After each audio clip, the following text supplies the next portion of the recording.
Welcome to a new deep dive from AI Unraveled. This show is created and produced by Etienne Newman. He's a senior software engineer and a passionate soccer dad up in Canada. That's right. And hey, if you like what we do here, exploring AI, please take a second to like and subscribe on Apple Podcasts. It really helps. It does. So here on the deep dive, we try to sift through all the AI news, cut through the hype, and just pull out the stuff that actually matters for you. Give you the insights without, well, making your head spin. Yeah, there's a lot out there. Our mission today is really to unpack this snapshot from April 24th, 2025. It's a pretty interesting mix. It really is. We're looking at image generation, Yeah. AI in the workplace, even robo-taxes. So let's dive in. What are we seeing today? Well, we've got some developments that aren't just, small tweaks. These could be genuinely transformative shifts. So we want to go beyond just the headlines and figure out what it all means. Okay, let's kick things off with something visual image generation. Feels like this space is just exploding, right? Absolutely. It's moving incredibly fast. So OpenAI has launched GP Image 1 through its API. Now, an API, for anyone maybe less technical, it's basically a doorway for other software to use this tech. Exactly. It lets developers plug this power right into their own apps. And this is the same model that's behind the image stuff in ChatGPT, the one that generated, 700 million images in a week? That's the one. Over 700 million. I mean, that scale is just massive. It really tells you something about the demand, doesn't it? It really does. People clearly want this. And the model itself is getting pretty sophisticated. We're talking diverse styles. It can actually render text accurately inside images now, which was a big hurdle. Oh, right. That was always a giveaway before. Yeah, and enhanced editing capabilities, too. And the big names are already jumping on board. Adobe, Figma, Canva, they're integrating it. Wow.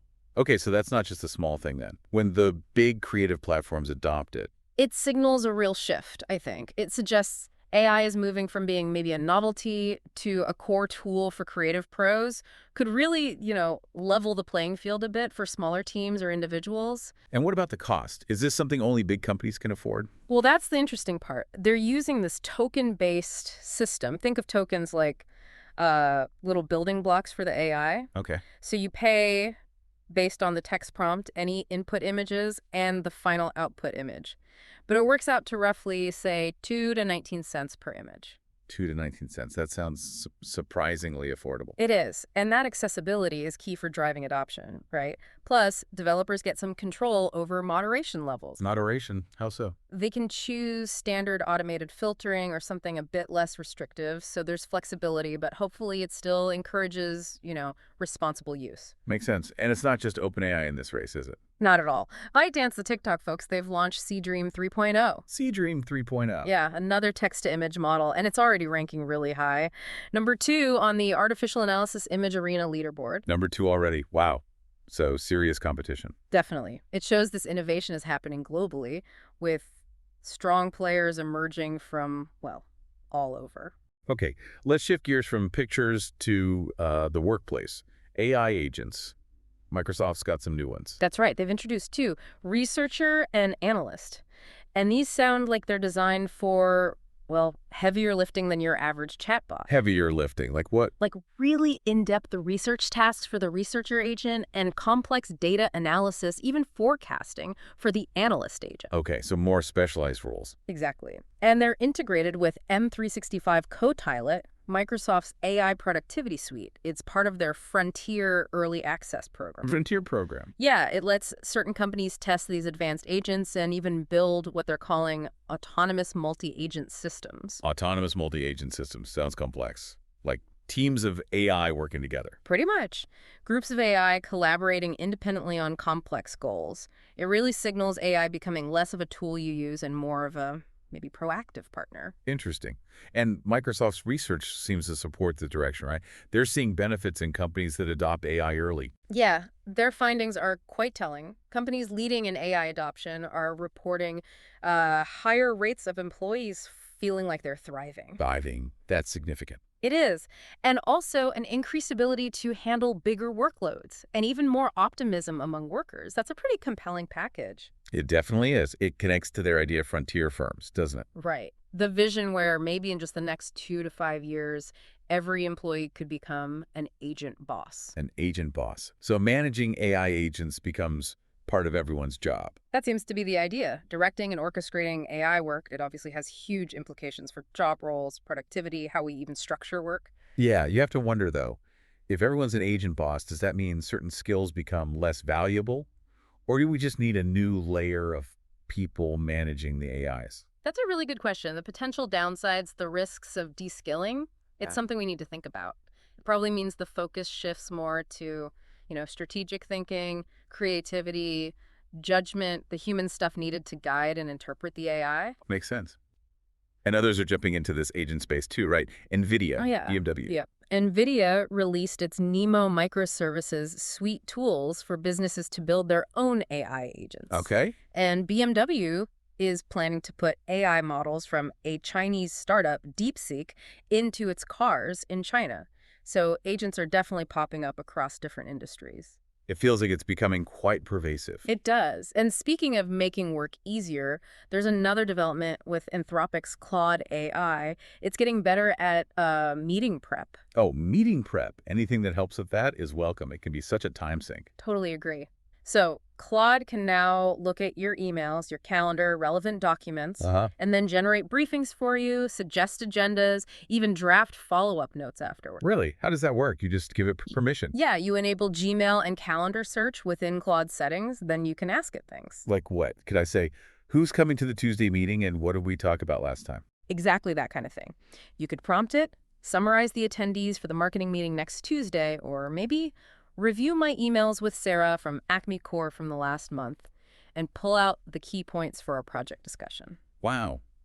That could actually save a lot of time and make meetings, well, maybe more productive. That's the goal. Better prep, more efficiency, everyone on the same page. So AI is weaving itself into our work, our tools, Yeah, which naturally brings up the bigger picture questions. Governance, ethics. right. And there's some significant news on that front.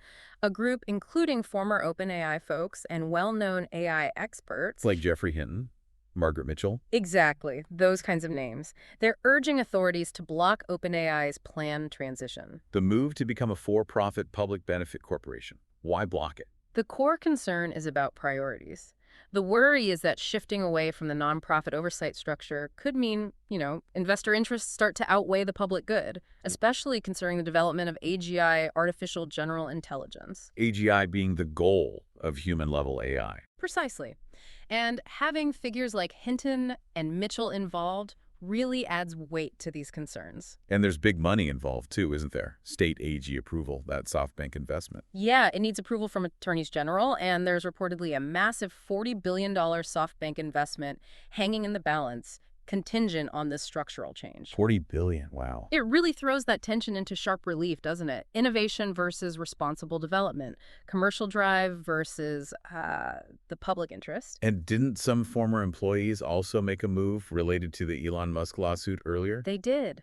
It just adds another layer to the complex debates happening inside and around these major AI labs about their direction and, well, their ultimate purpose. It raises fundamental questions about how we should structure the development of potentially world-changing tech. Absolutely. How do you make sure safety and societal benefit aren't sidelined in the race for profit? It's a critical discussion. Okay, let's shift from the boardroom battles to the streets. Robotaxis. Tesla is actually doing trials now. They are. Supervised trials, mind you, with employees in Austin and the Bay Area using their full self-driving tech. Supervised, meaning there's still a human driver. Yes. For now. They plan to launch a commercial ride-hailing service by June 2025, starting with the safety drivers, but the goal is full autonomy eventually. And they're using regular Teslas. Existing models, yeah, just fitted with passenger screens. So it's a real step, even if it starts with a human backup. It definitely feels more tangible. You can almost picture hailing one next year, even with the driver there initially. Right, and it gives us a peek at how cities might change, traffic, parking, maybe even whether people need to own cars as much. The potential impact is huge. Transformative, potentially, for urban transport. Meanwhile, back in the chatbot world, the competition's still fierce. Google shared some numbers. Yeah, during an antitrust hearing, interestingly, they revealed their AI chatbot Gemini hit 350 million monthly active users back in March 2025. 350 million, that's a lot of users. It's impressive growth for sure. Ah, Shows how mainstream these tools are becoming. but still behind competitors like ChatGPT, right? That's the context, yes. Still trailing the leaders in overall user numbers, but it shows Google is a major player in this space, making significant inroads. The landscape's definitely competitive. No kidding. And we're not just typing at these AIs anymore, are we? Voice assistants are getting smarter. Perplexity launched one. They did on iOS, and it sounds like it aims to do more than just, set a timer or tell you the weather. Like what kind of things? More complex stuff via voice, drafting emails, setting detailed reminders, maybe even booking reservations. It runs within the Perplexity app, can work in the background. Okay, so it's leveraging Perplexity's AI search smarts, presumably. That seems to be the angle. Positioning itself as a more capable alternative to Siri or Google Assistant. There are limits, of course, no screen sharing, doesn't access all the native iOS stuff. But it can tap into other services, and premium users get unlimited access. They also released a separate Perplexity Assistant app, too, with more advanced agentic actions and voice-controlled web browsing. Agentic actions. Like it can do things for you. That's the idea. Moving beyond just answering questions, it feels like another step towards more natural voice interaction with our tech. Yeah, like just talking your phone and having it actually understand and do complex things. Getting closer. Definitely moving in that direction. Okay, let's talk money. Where's the investment going? Neuralink is raising funds. Reportedly, yes. Elon Musk's brain-computer interface company, seeking around $500 million. $500 million. And the valuation. Pre-money valuation is pegged at around $8.5 billion. $8.5 billion. That's a huge jump from their last valuation, isn't it? It is significantly higher than reported figures from, say, late 2023. It likely reflects a lot of investor confidence, especially after they got FDA clearance for human trials and did their first implant. Right. The focus is on helping people with mobility issues. Primarily, yes, among other potential neurological applications. It's definitely high-risk, high-reward stuff, pushing boundaries. And speaking of big numbers, OpenAI's future projections. Yeah. They're pretty astronomical. They really are. Reportedly forecasting sales hitting $125 billion in 2029. $125 billion. And then $174 billion in 2030. Wow. That banking on massive adoption, AI agents taking off, enterprise deals. Exactly. It shows the scale of ambition and the belief in AI becoming, well, a dominant economic force woven into everything. It certainly paints a picture. But with all this speed and money, there are bound to be bumps in the road, right? Concerns? Absolutely. We're seeing some emerge, like with WhatsApp and its Meta AI assistant. What's the issue there? Well, its build is optional, but users apparently can't fully turn it off. It might still pop up in search, potentially collecting data passively. That's raising some obvious privacy flags. Yeah, if you can't truly opt out, that's Yeah. tricky. Undermines user control. It does. It's that constant tension between adding features and respecting privacy. And beyond privacy, there are bigger economic worries too. Tariffs, global instability. Yeah, economists are warning that rising tariffs, geopolitical issues, general economic turmoil, it could actually threaten the AI investment boom. How so? It could delay hardware deployment, getting the chips and servers needed, and it could just generally tighten up funding for R&D. The AI race doesn't happen in a vacuum. It's tied to the global economy. That makes sense. Reality check, perhaps? And then there's the news about a truly autonomous AI agent. One that works without human oversight. Yes, apparently in limited testing, an agent capable of performing tasks completely on its own. That sounds powerful. Yeah. And maybe a little scary. It definitely raises significant questions. The potential for efficiency is huge, obviously, but so are the concerns about control, accountability, unintended consequences. The classic AI safety problems. Ensuring alignment with human values becomes even more critical then. Paramount, I'd say, especially as these systems get more autonomous. It's not all just tech companies and labs, though. AI is filtering into other sectors, too, like education. Right. President Trump signed an executive order focused on boosting AI in K-12 schools. What's the goal there? More funding for pilot programs, teacher training, updating curricula, basically acknowledging that kids need to be prepared for an AI-driven future. AI literacy as a core skill. Makes sense. And in healthcare. Good. We mentioned Neuralink, but other things do. Yes, Tempus AI is partnering with big pharma AstraZeneca Pathos To do what? to build a large multimodal foundation model specifically for cancer treatment discovery. Multimodal, meaning it uses different kinds of data. Exactly. Genomics, imaging, clinical records, pulling it all together to hopefully speed up finding new treatments and personalized care. Huge potential impact there. It really sounds like it. Okay, let's pause for just a moment here. We'll be right back after a quick word about an exciting tool for continuous learning in this rapidly evolving AI landscape. If you're looking to master in-demand certifications in fields like cloud, finance, cybersecurity, healthcare, business, and quite a few more, be sure to check out Etienne Newman's AI-powered Djamgatech app. It's designed specifically to help you prep for and pass over 50 different certifications. Seriously useful stuff.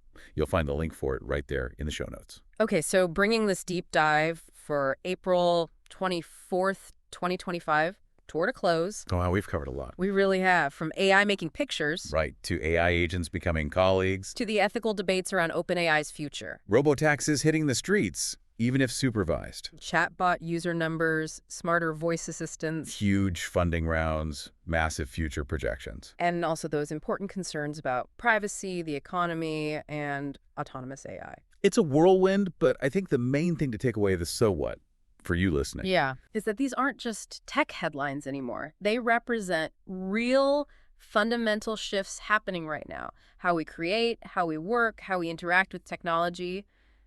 It's all changing. It feels less like science fiction and more like, well, just reality now.